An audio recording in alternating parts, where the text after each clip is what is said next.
Good evening, good evening, good evening, everybody. We have zero people in here, but I'm going to say good evening regardless. Regardless. Hello, hi, my name is Eddie Phillips. This is the Erudition Network, and this is the Erudition Network Interactive Black History and Knowledge Session. If you come in later and you watch this video on the replay, I'm going to tell you what we do here. The Erudition Network, we are dedicated to providing knowledge, and we spend a lot of our time talking about Black history and teaching Black history, specifically on this program right here. This is the Black History Knowledge Session Interactive that I do every Thursday. I do this session because I want us to really take time to learn our history. Someone sent me a thing and said, "Man, your desk is looking more and more junky in the back." So I'm gonna fix that next week. Most of my books, I kind of look at them and I go through them and I leave them on my desk. But I'm gonna get to that sometime before the end of this week and try to get that a little bit.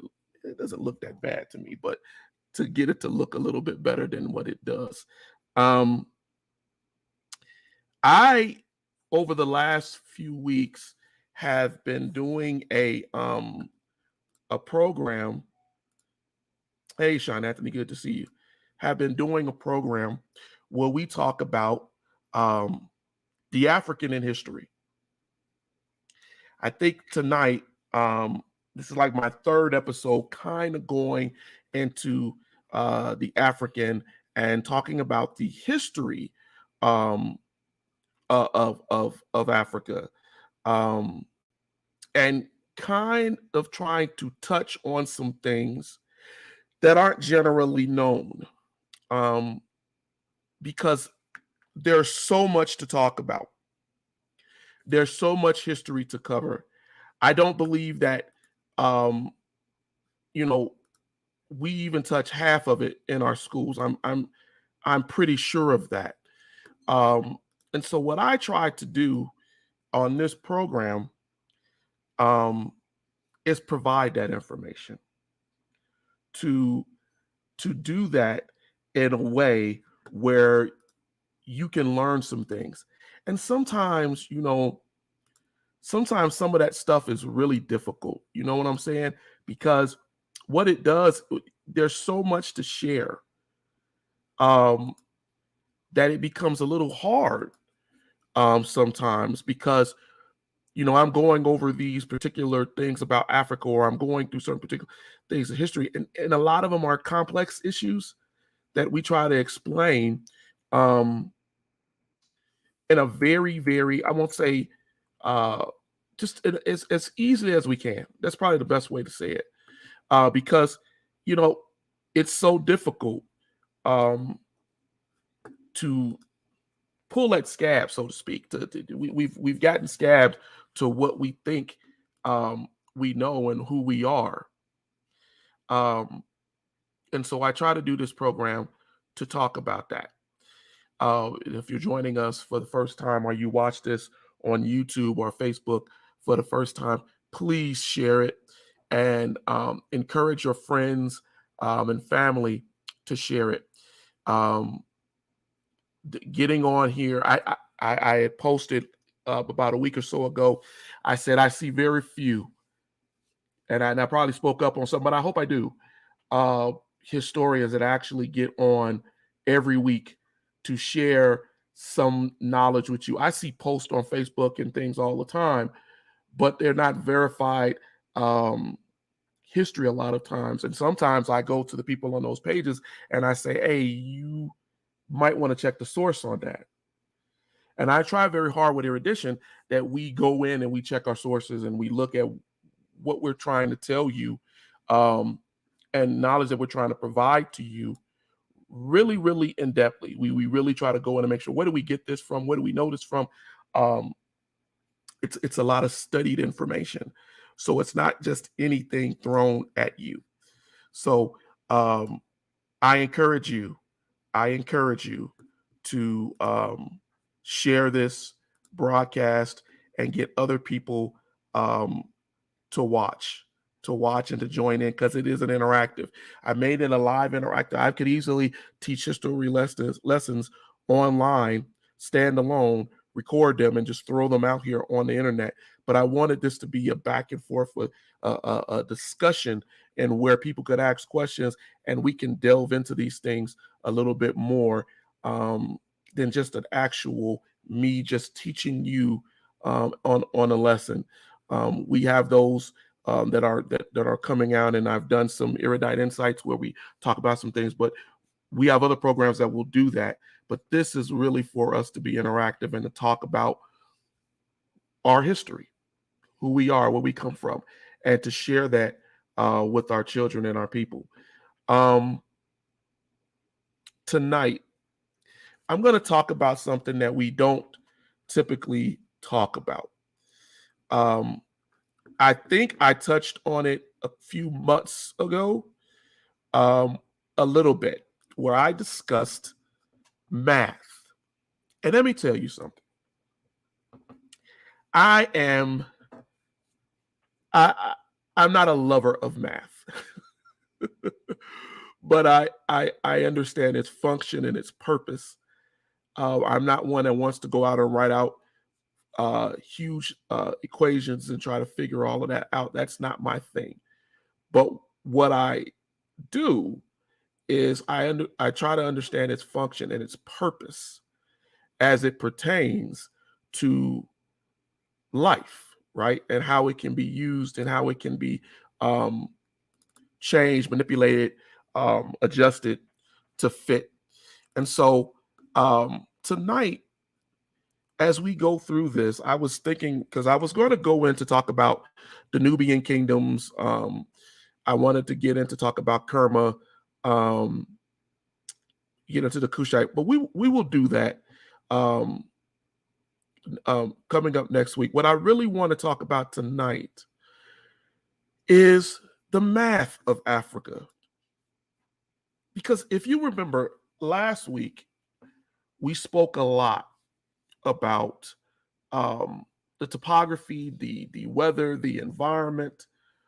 We spoke a lot about how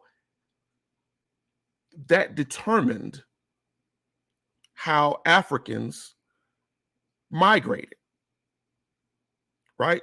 That determined what was happening in Africa, and we went into that in depth, and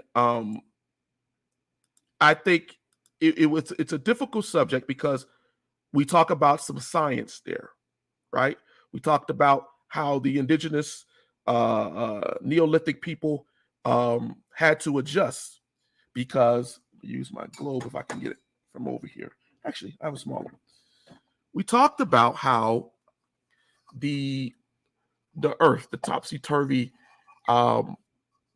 rotation in the orbit of the Earth, and how that affected Africa, right? And if you remember last week, we talked about something called solar insolation, right? Which is the amount of electromagnetic energy that the Earth receives from the sun, and how solar insolation changed Africa. Africa being one of the few places in the world, right, that occupies multiple hemispheres, right? And so as the topsy-turvy rotation of the Earth went about, the weeble wobble, we had something that was called solar insolation, as the electromagnetic energy burned, because as the angle of the Earth tilts on an angle of 23.5 degrees, at that weeble wobble caused climatic change. And it was important to consider this mapping and the effect of it, because those people had to learn that the sun was a huge component in their lives. It's not, we talked about how the Egyptians were sun worshipers, and they worship the idea of the sun, right? And the orbit of the sun and all of this. It's important to understand that, because they were they were influenced by it. They couldn't when the northern areas dried up, they couldn't grow crops. Their fishing stopped. They're raising cattle, and how they went to places called Kubanayas to basically live. And we talked about the Wadi Kubanaya, and I told you all to go look that up. I hope that you did last week. I see we don't have many people on tonight, but I hope that you take these things, and I'm telling you to go look up, because they are so important for you to have a better understanding of what we're talking about. Because here's the thing. I know we're not teaching this anyplace else. So please, when you get those little homework assignments from me and the little things I tell you to go look up, it won't take you that long to go look them up. I give you what it is. Go in there and go check it out. Learn a little bit about what it is that you're seeing. But getting back to what I was saying, once we consider the idea of the weather and what its effect is, the African people are amazing. And I'm not saying that to just say it. I'm saying it because it's an absolute truth. They created math, right? And I talked a little bit about African math a couple of months ago, but when we understand that everything that the African was doing, right? Everything that he was doing was, it had a purpose beyond what we're taught, right? And I wanted tonight to go over what is called a fractal. Now, if you don't know what a fractal is, that's fine. All of us are not mathematicians, and all of us won't know exactly what a fractal is, right? But if you go by, let me give you a basic here. If you go by the Merriam-Webster dictionary version of what a fractal is any of a various extremely irregular curves or shapes for which any suitable chosen part is similar to the shape of the given larger or smaller part when it is magnified or reduced in size. Now, you say, what the heck did you just say? What are you talking about? Right? But we deal with fractals all the time. And I'm going to get into more on what it is. But it is such an important thing, because we give the understanding and the discovery of fractals to Europeans all the time. All the time. From what's that cat's name? Benoit Medrobot to mathematicians all over, right? Different names, right?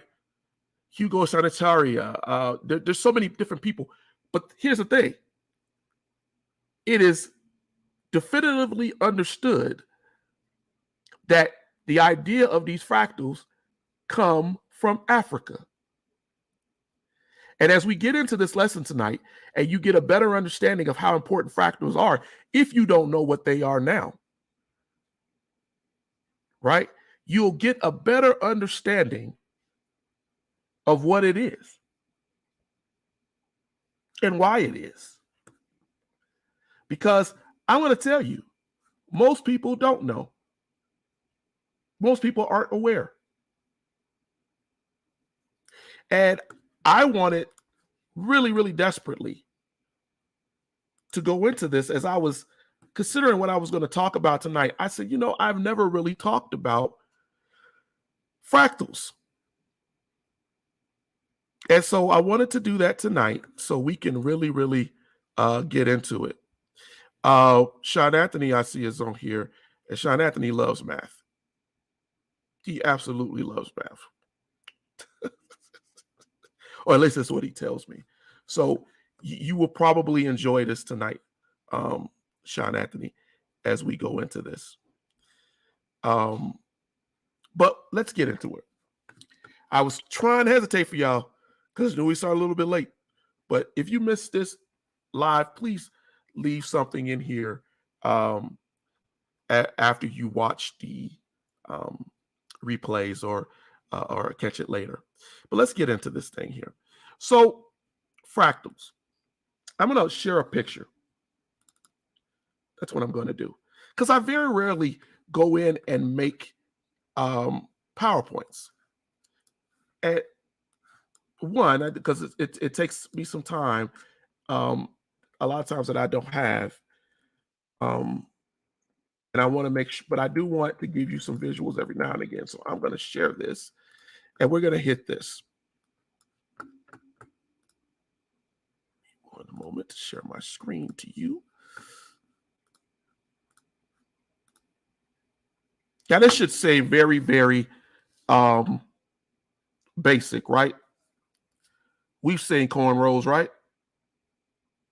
We've all seen it. We all know it. But did you know that your cornrows can be broken out, right? And that they had a purpose, right? This particular slide, I pulled it up just randomly online, is a simulation of a braid of a cornrow hairstyle where the mathematical principles of rotation, iteration, scaling are applied to the basic Y-shaped plate as it translates spatially. Here's the thing about fractals, right? The basic understanding that you should have is that a fractal, as I tried to explain it to you earlier with the definition given to you by the dictionary, is basically what you're seeing here, right, is the shaping of this hair. And if you reduced it to a smaller size, you would see intricate patterns. If you stand out from it, you still see a pattern. The pattern is different in your perception than what you're seeing at up close, right? So again, when we go back, right, it's various extremely irregular curves. They would seem to be irregular, right? Or shapes, which form a certain path and are similar in shape, given whether they're large or small, magnified or reduced. But the issue with a fractal is self-replication. And they look the same at the smallest and largest level simultaneously. It is so important to African culture when you look at fractals in hair, right? When you look at fractals in dance, right? We look at the African dance and we tell ourselves that the African dance is just a dance. Oh, they're dancing to the moon, to the stars, or to whatever. But it has been determined, it has been shown that there is repetition in the randomness that we perceive in the dance. In the dance. It has been shown that Africans understood concepts that it is just now within this past century taken our mathematicians to understand. To tell you the power of an African fractal, they call African fractals the geometry of the universe. That's what they call it. The geometry of the mathematics of the universe. People talk about it in the Bible. Fractal understanding, even in the Bible. When you read Isaiah, and Isaiah says, in the increase of his government and peace, there will be no end. You say, well, that's just so simple. But it's deeper than that. The ancients, our ancestors, understood the idea of fractals because it was passed down, or it used to be. It used to be. When the prophet Daniel, right, talks about the stone that struck the image became a great mountain and filled the whole earth. And we know from mathematics that mountains are fractal formations. They can be broken down. They form a pattern. We have to really get it into our mind to understand the ability and the worth of African math. I have a couple of other, so I was sitting here messing with slides that I'm going to show with you all to demonstrate again just in the hair. Let's just talk right now about the hair. And then we'll get into more complicated things in a moment. But let me get this on here. Sorry, I didn't have all that. All right, let's look at this one. Oh, Regina. I saw a video that how they braided the hair. It was a map, distinguish the tribes and more. I was at awe of the significance of the braiding of the hair. It is, Regina, but there's another issue with this too. We're going to get into that tonight. But you see this braiding of the hair, right? These fractal, it excites me as I look at it. I'm not a mathematician, and the genius of our ancestors. It excites me when I look at fractals because it shows me that we were not, and I never believed that we are not the savages that they tried to make us out to be. If we go from hair, and let's go look at the pyramids, right? This stuff seems random to a lot of us. It seems random to us, but it is not. But it is not. Fractals are a part of African culture because they are part of nature. They're a part of us. We can look at fractal characteristics even in our own bodies. We can see it in the architecture of the Indian temples down in South America. We can see it everywhere. But what we don't know, what we haven't really understood until just recently, is where it comes from.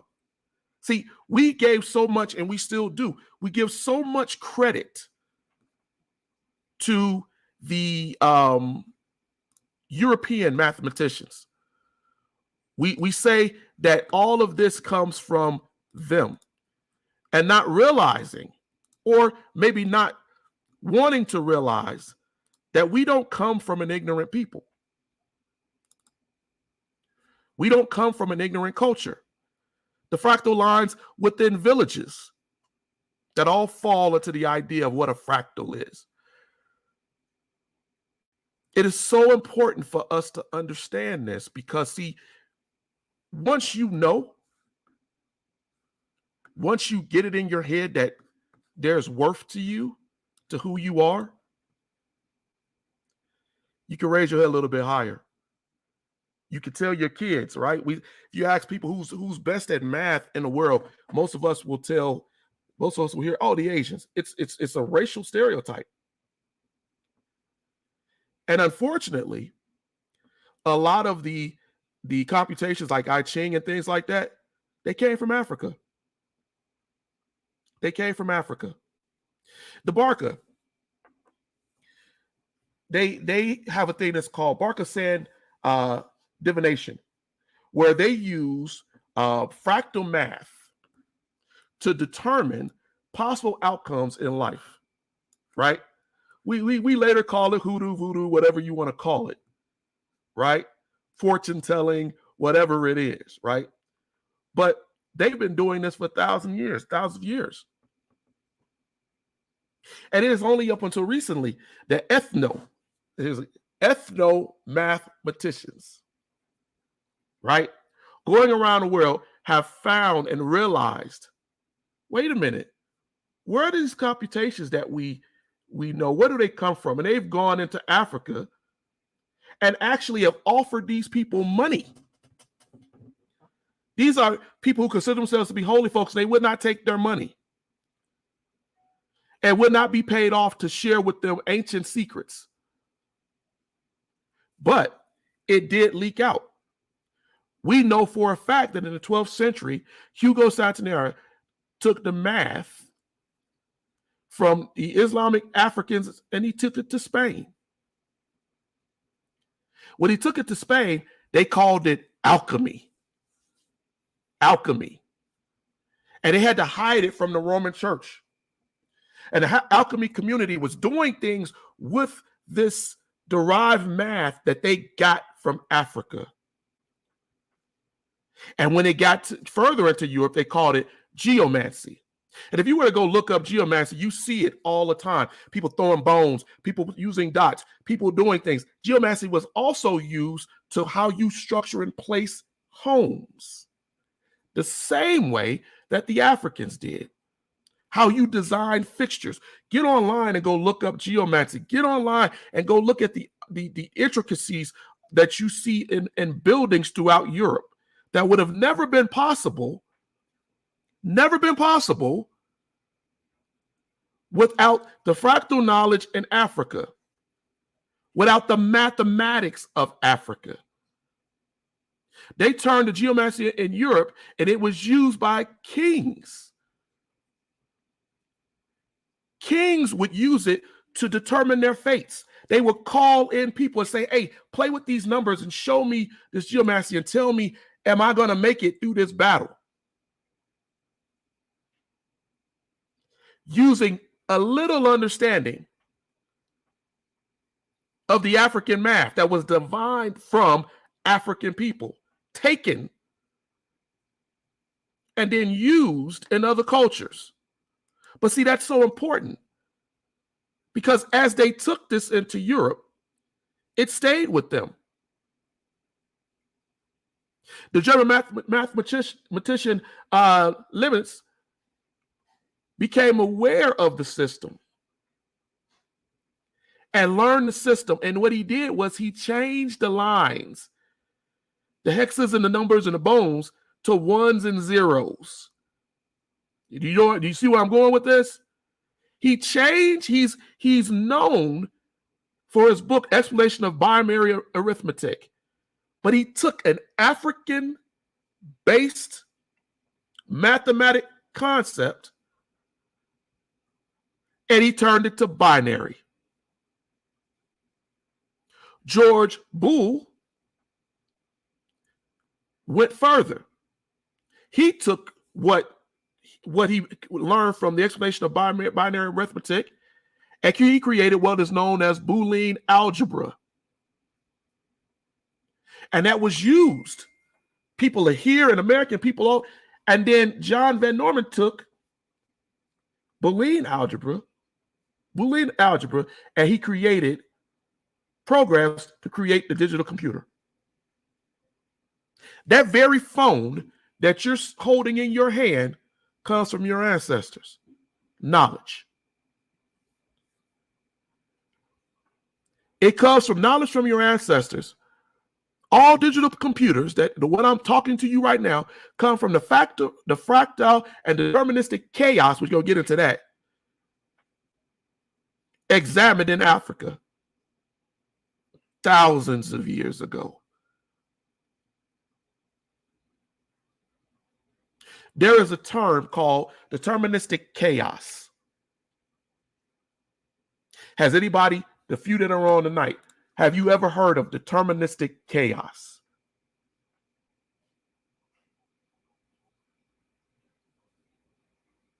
See, I wanted people on here tonight because this is a deep subject, and you need those interactions. But I'll try to explain it to you in Eddie's way. In Eddie's way. If I were to leave, go out of here and take a dumbbell, right, to the top of my house, to the top of the building, and I were to drop it off, right, there are different equations and things that I could use, right, to determine things about that. Right? It wouldn't just be a random thing for me to drop that thing off, because if I dropped it off, we know that the end result is it's going to hit the ground, hit something down there, hit a person, whatever, right? But the reason why we call it deterministic chaos and not chaos, because it's not random. Because if I were to drop something off of this building, I could input certain things that we have determined. God has allowed us to determine over time. What is the pull of gravity? What is the actual weight of that dumbbell? I know how to measure that now.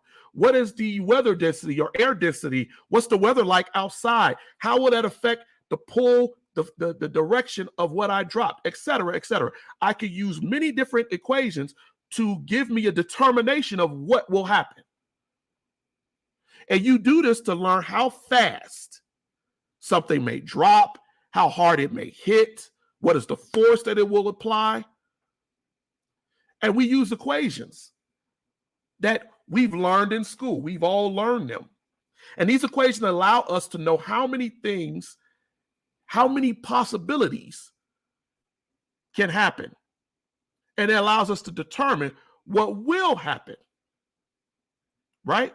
And if we change something, if we change the weight, I don't drop a 50-pound weight, I drop a 20-pound weight. Well, that changes all of the other parts of the equation. And something in that equation changes, then my determinism changes. But we call that a deterministic system because we can change the numbers, change the equation to know what's going on, right? So when we talk about deterministic chaos, word problems, right? They give us an idea, but we have a determination, right? We know what's going on here. And I know a lot of people don't get all of this because we don't really share it, because if we shared it, it's my theory, we'd have to tell people where it came from. We'd have to be a little bit more open. You know, one of the most obvious examples of a deterministic system that that really is weather. Is the weather. We've been having all this unpredictable weather all throughout the country right now. But they're predicting tornadoes. They're predicting this weather pattern, snow. See, in weather prediction, right, which again goes into this fractal understanding. If I look down on the earth, I see something completely different above the weather, right? The weather doesn't affect me in space. If I'm above, when you fly in a plane and you go above the clouds, you're not affected by the weather that's below those clouds. It's only getting through the clouds that you will start to experience some things. And you will experience more differences than, say, the people on the ground, because they will experience something completely different. And weather prediction, when we look at Doppler radar, right? The weatherman looks at radar and they look at small inputs or changes in what they put in there, right? We know that wind blows like this. We know that rain does this. We know that this can cause snow. So we put those changes in an equation. And any little change we make creates a humongous effect that will change a weather pattern. This is why sometimes weathermen get things wrong. Because if they change something minutely from where they are without getting input from something else, then they can change the overall structure. But as I said, if you were on the ground, you would have a different idea, a different effect of where you are in the air as where you are in relation to the ground. And this is why we use different things in order to predict it, right? Ground radar, ground mapping, satellite images, personal. Hey, I walked outside. It feels cold. I think it's going to snow. But weather, even though it seems random, is a deterministic system because we know the variables that go into weather. Cold front, warm front coming together, we know the variables. and we put those variables together to make a determination. Your very weather pattern predictions are based on the same ideas as those Barca-Sand divinations, because those people are using a pattern and they're putting inputs in, and it affects a wider thing. If the smaller inputs are wrong, or you do something to change those inputs, it affects the grander picture. Remember what I told you about the weight at the top of the building. If I went up there and I dropped the weight, if the weight is lighter, well, it may drop faster or drop slower. May not be much of a visual difference, but it will be a difference if I had to time it. The same idea if I'm a sniper shooting a weapon. I have to think about the air, and I got to equate for all of these things. These are important factors that our ancestors knew. And they shared it in their hairstyles. They used it in building their villages. They understood chaos theory before mathematicians ever gave it a name. They understood the mathematics of the eternity, of the universe, because they had that knowledge. When you look at chaos is, and I'm trying to make this as plain as possible. When you look at something that seems random, but they build their villages in a way where they could withstand sandstorms, that they could predict weather in ancient times, just by the way that the wind was blowing and what they had seen and what they had marked. Most people coming from Greece and Rome thought they were fortune tellers. That's why they called it divination. They thought they were amazing. How do they know this? How do they know that there's water over this ridge here? Because they're thinking about what's going on. They're thinking about chaos theory. I'm going to see if I can find a picture here, because I did not pull one up. Remember a couple of years ago, there was a movie that was put out called The Butterfly Effect. Y'all remember that? Whenever I talk about this particular thing, people always misunderstand the butterfly effect, but it is a part of chaos theory. It's a part of chaos theory. And I hate to say this, but I'm going to say this. A lot of people pulled away from these ideas. And the reason why they had to call it geomancy, and the reason why they called it alchemy, and the reason why even some people down in the South America and in other places, when the slaves came over, they called it hoodoo voodoo, because they didn't understand it. The African understood it. The African that was schooled in it understood it. They understood why they pulled certain, they created their huts in certain ways and certain designs. They understood why their villages sat a certain way. Because they understood that a chaotic system, chaos theory says that a chaotic system magnifies the smallest changes in a system. In other words, whatever you do on the ground, whatever you do, you change, you step. They use chaos theory and travel. And I hear see it in film when they say, well, if you stepped on a butterfly or you stepped on a bug, you might change the overall trajectory of future time, because they get that from chaos theory. Because here's the thing. We know that chaos makes it hard to determine the effect of a system over time. Let's say that again. Chaos makes it hard to determine the effects of a system over time. If I do something right now, what will it do 30 years from now? The only being that knows time and space, can see beyond Alpha and Omega, is God. But we know, because we know that they were spiritual people and that they believed in God.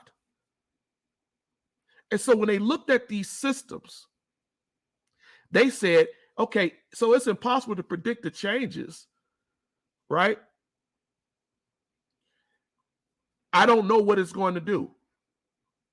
But what can I consider that I have seen? So it is impossible to predict the changes to the weather effectively beyond a certain particular point in time. That's why you get 5-day, 10-day forecasts. And as you get further in time, people, they can't predict. But they can predict to a certain amount of time. And there's a reason why. Right? See, the small changes can have huge ramifications. And things will be a bit off. That's the key point that our ancestors understood. That's why I'm going into this tonight. I'm not wasting my time with this because I want you to understand this. I want anybody who watches this to really get an understanding of this. And if you're not getting an understanding, ask questions. I'm willing to go deeper with you. I'm trying to keep it as basic as I can. You see this right here? This was created by Edward Lorenz. Edward Lorenz was credited with discovering the chaos theory. He was a weather guy, meteorologist, a guy, and he is given the credit for finding chaos theory, I guess thousands of years after Africans already knew it. But this is the way our information is presented to us. It is taken from us at an ancient time. We don't remember it. We haven't been taught it. It hasn't been retained from us. And so later on, it comes regurgitated to us. And then we accept it as saying that some European or some mathematician gave it to us, when in fact, our people already knew this.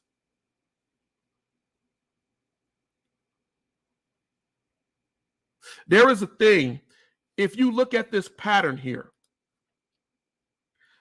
they call it the butterfly. This is what the butterfly effect is. It's not, I heard somebody say, if you crush a butterfly, as I said earlier, it'll affect time. The reason why it's called the butterfly effect is because of the way it looks. It looks like a butterfly. And what we're looking at right here are patterns. They could be weather patterns. They could be geographical patterns, the way people built their houses, the way people migrated, the way land is. But there's a strange thing that happens with these patterns. You'll notice that there are two circles around inside the patterns. And these patterns are going around and around and around and around, right? That's what they're doing. But what is lost, and what I'm going to share with you tonight, I like to call the God factor in this. There is a God factor in this. And it's lost on us because it hasn't been shared to us.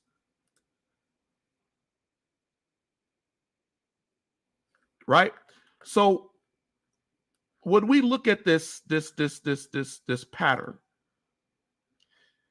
I want you to look at those circles again, and I want you to see it for what it is, right? On how these circles look. And I'm going to explain to you what that is. They're called strange attractors. That's the term they gave it. Call it a God factor. See, when they put the patterns, the dance patterns, when they put the patterns of the debarkers and sand deviations, when they put the patterns together in a computer, which is the only reason why I believe God would allow you to really understand. There's a reason why we got these computers. We can see the pattern that we didn't see before. Science visualized the pattern, and what they determined is deterministic chaos, and found that the patterns don't always repeat. They don't repeat. But what they do is they circle the same empty area in space.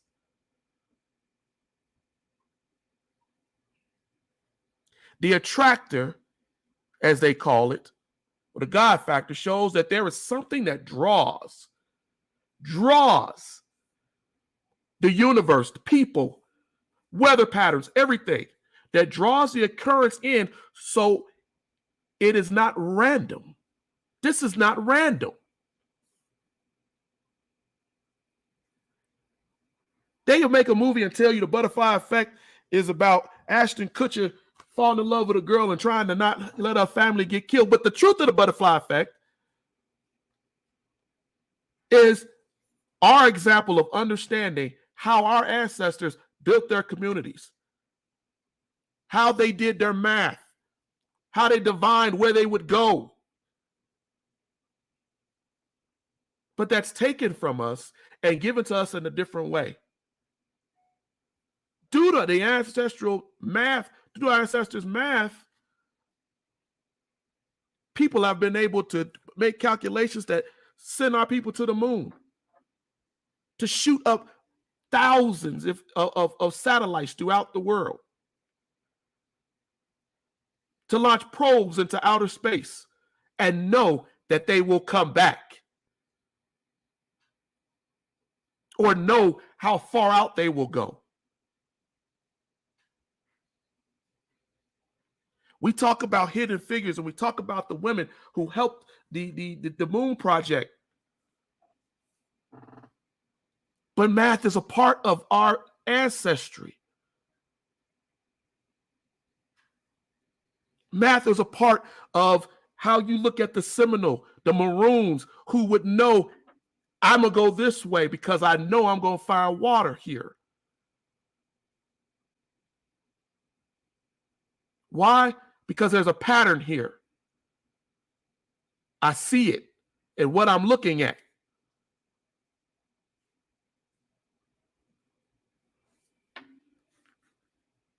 We're teaching this tonight because it's a part of our ancestry.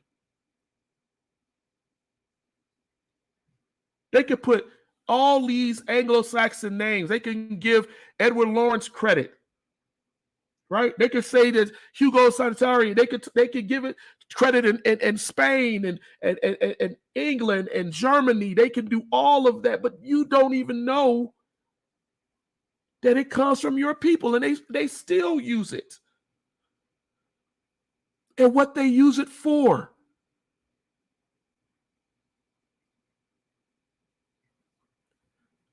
It is amazing to understand that this is not random.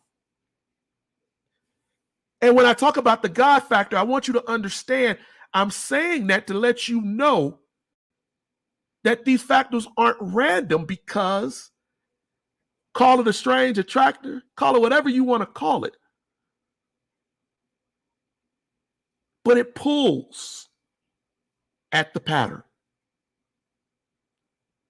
It pulls at the structure, and it lets us, they call it divination.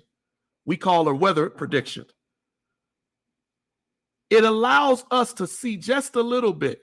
God allows us to see just a little bit of what may happen, and to know what happens if we change something. If I remove this, if it doesn't rain today, what effect would this have on this land? If it does rain 3 or 4 days, what effect does it have?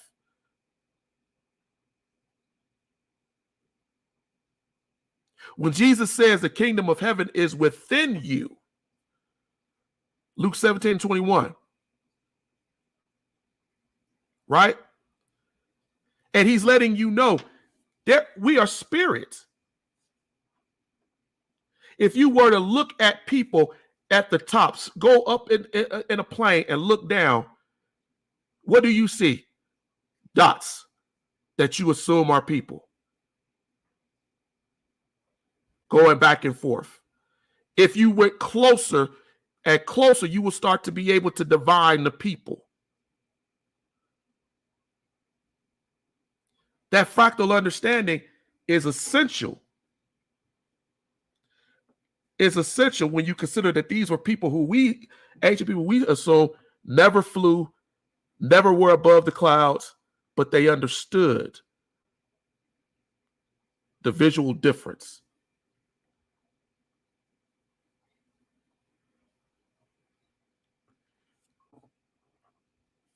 Every time we do a show, I try to give you all a little bit of something that you did not know, or maybe you haven't seen. But it's so important that we understand how our math, how everything we do in this world comes together. And it's even more important that we understand how our people, our culture, played into this. The Nubians and the Egyptians, as we're going to get into next week, they didn't just build these things for nothing. They didn't design these pyramids and these temples and put these things into place without knowledge. And there's a reason why ethnomathematicians and archaeologists and people are going in and digging up this older information and then shocked to find, as they delve into the history, that it all points back to Africa. And that for thousands of years, yes, I'll say it again, thousands of years, you've hidden this. You took it, you stole it, and you hid it. You retagged it. You called it something else. Then you taught it back to our people as something that you came up with.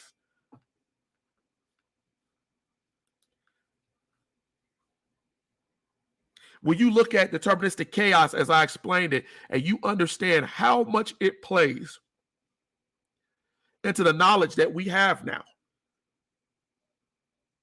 your broadband frequency that you get from your for your cable and your internet, right? Sounds like noise to you, but people who understand signals, right? They know exactly what they're putting on it. None of these things could ever come into play without these basic understandings that your ancestors put in their hair, put in their villages, put on the ground, wrote in the sand, and told people, hey, this is what you should do based on this. Some saw it as magic. Some saw it as just God. This is God's way of talking to us. And it was such a profound thing that people stole it. And even to this day, mathematicians are trying to make sense of it and go, wow, that's deterministic chaos theory. Wow, that's the butterfly effect. Wow, that's binary.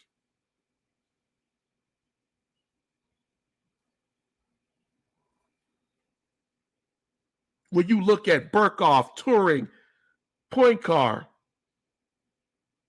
you look at psychology, you look at almost every part of sciences is built off of a little bit of what we talked about tonight.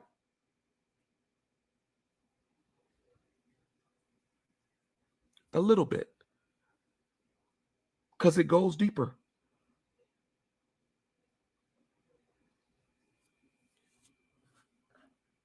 I wanted to unpack this And I knew this would have took an hour to unpack or more. And I appreciate all of you who tuned in tonight to watch this.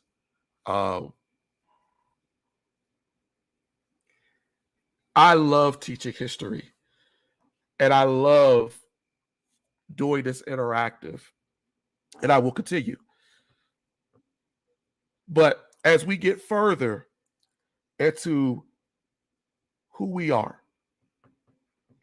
Africa, it is important for us to know these things. You know, as I was going through online earlier, trying to pull different things in from the Bible, and I came across people talking about it, and it shook me that nobody that was talking about it was Black or African. No one. A woman was talking about the idea of fractals and resurrection, when Jesus says, unless a grain of wheat, what John writes, unless a grain of wheat falls into the earth and dies, it remains alone. But if it dies, it produces much grain. How can death, right, dying in death, grow something else? But that is the mathematics of the universe. Death also brings about growth. If I take a flower, take its seed, and I plant it, it will grow into something else again. God shows us this in everything that we do. So the idea, the concept, you don't have to know the math. The concept of this mathematical understanding of what they call chaos. And I have often argued this point with atheists when we talked about, I call it, that God component, that God factor. They call it a strange attractor. They give different reasons why they think that is. But they can't really give you an exact of why these patterns consistently are attracted. What is it attracted to? I would talk to you from a biblical standpoint. God spoke this world into being.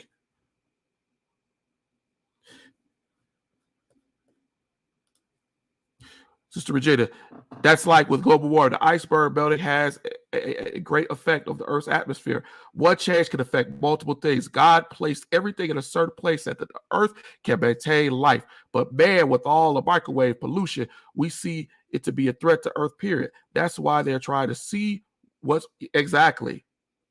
But you know what's so funny, Sister Regina, is the fact that even the perturbations, right? The pull, a yank and pull of the planets on the Earth, on the moon, as it rotates around the sun, right, is still an example of patterns. The Earth can tilt and roll and wobble over and over and over again, but we know its pattern. We predict the seasons. We know the patterns of the other planets. And then when something happens, that something hits a planet or something goes on, that's why scientists freak out. Oh my God, we could not predict that. Only God sees the entire thing. And he gave us, right, this chaotic determinism, right? He gave us this just so we could see just enough to change our course, to change our pattern. Remember, as I told you earlier, about going up to the top of the building and dropping out over a weight. If I change what I did just a little bit, change your ways, change your activities, change what you're doing, what will the overall effect is. If I accept God today, what is the effect going to be on my home, or my kids, or my kids' kids. We have to understand there is no hoodoo voodoo and deterministic chaos. It is simply God's way of showing us that he is there with us. And it is something that was shared and given to our ancestors. Our ancestors. We know it from the way we look at Egypt, Nubia, from the way we look at ancient kingdoms. We know they used it. It was given to our ancestors so that they could have an understanding, and they shared it. And look at what it has done for the world, but also look at what has been done with it to make evil. And many of us don't even understand that it came from our ancestors. All right, everybody. I enjoyed this episode. I thought it was going to be hard to unpack. And if I did a good job on it, please let me know. And if you're still lost on something, because I know I tried to skirt it, right? So I can explain it as basic as I could without confusing anybody and losing anybody. Because you don't got to know the math. You just got to understand what it is, what it's doing. Please share this episode with someone in your family, one of your friends, someone.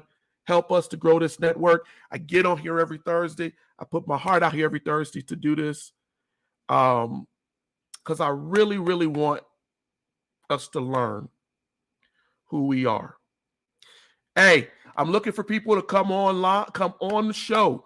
Come on the show. Sit down, ask questions. Let's talk about this history in an open forum. I want to try to do this. I'm also looking to try to do, with Dr. King's birthday coming up again in about a month or so, I want to try to get another forum together and get people to come together and talk about the contributions of Dr. King and where we're going, right? I think this year we're going to talk about some of the fundamentals of that Dr. King lived his life by, and we're going to bring different people in. My hope that we could talk about this. And I really want us to go. It's not going to be, don't have any word, and I'm going to go so deep in the history book that everybody is sitting on there like this. We're not going to do that. What we're going to do is we're going to learn together, and we're going to try to educate our people to learn more about who we are, because we need to do that. We have to do that. It's the reason why I will not give up on doing this interactive. It's the reason why I continue to do what I'm trying to do with Erudition, because it is important. Because I know for a fact, some of you all tonight, before tonight, you may have heard the term fractal, but you didn't know what a fractal was. You may have heard the term chaos theory, but you didn't know what it was. You may have heard butterfly effect, but you didn't understand it to the level that we talked about it tonight. And I want you to understand it, and I want you to know where it came from. Share this. Get people involved. The more people we get into the interact, the more questions are thrown out, the more interactions happen, and the more we learn. And I can not feel like I'm just talking at you, and we can all learn together. All right. Until next week, you all have a really blessed. Actually, next week, let me look at this because I haven't looked at it. Yeah, we will be on next week. Next week we're gonna talk about Nubia. We're gonna talk about the Bantu. We're gonna get more into this whole thing of Africa and its migration. As I get things to think about, like we talked about tonight, I thought we should really get into the math as we start going into cultures who contributed to Egypt and contributed through Egypt into the Med, into Europe, into the world. So that was the purpose for us to get into this math tonight, and the idea of this math. Share. All right, I'm going to stop talking. I'm going to get off of here. I'm 5 minutes over my time. I try not to do that. If you want to contribute anything to the Erudition Network, there is our ticker. You can send it to our Cash app. I don't care if it's $5, $2, $1. Whatever you send will be greatly appreciated. Helps me when we try to get cameras. Help me when we try to buy programs, different things to make it more visual for you to be able to learn. All right, I wanted to put that out there. Now you know. Now you see. Until next week, you all have a blessed rest of your week. And I thank you for watching. See you later.